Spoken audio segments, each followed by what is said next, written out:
Colonoscopy is an endoscopic examination of the large... Oh, I don't understand! The beauty of colonoscopy is that it's the only test we have that can prevent cancer. Dr. Megan Castillo is a colorectal surgeon at the Cleveland Clinic.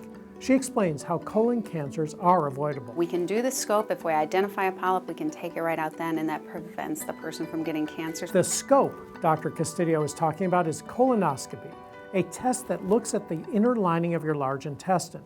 A thin, flexible tube called a colonoscope helps doctors see polyps, tumors, and can also find ulcers and areas of inflammation or bleeding. The average risk screening recommendations are to start at age 50 years old and to go every 8 to 10 years if nobody in your family has a history of colorectal cancer, and of course you don't have a history of colorectal cancer or polyps. If you have a family history, that changes. So if your mom, dad, sister, brother, or children have cancer, then we recommend you come in at age 40 or 10 years younger than their diagnosis. You will see your primary care doctor, decide if you are at it's a good time for you to get a colonoscopy. They place the order, and then they give you the preparation. So the entire day before the colonoscopy, you're only to eat or drink clear liquids, for example, Jell-O or broth, or drink anything you can see through.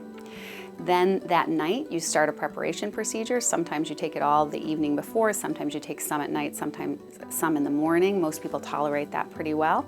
And then you need to have a driver to bring you to the colonoscopy because most places will give you sedation. And once you get there, you have your test. Usually takes about a half an hour.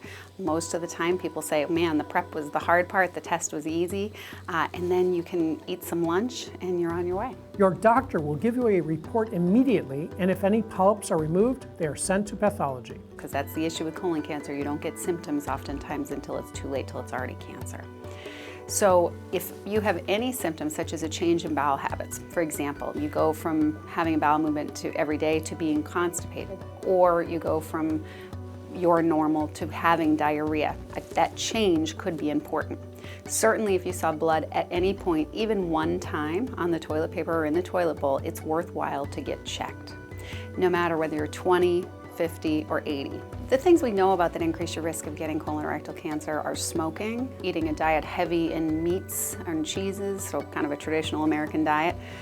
We know that eating more vegetables decreases your risk, but the biggest factor is your family history or your genetics. So if you have a family history, we know that your risk of getting colorectal cancer is much higher than the general population, which is why we recommend screening starting earlier. For Fox 8, I'm Dr. Mark. Dr. Mark is sponsored by the Cleveland Clinic.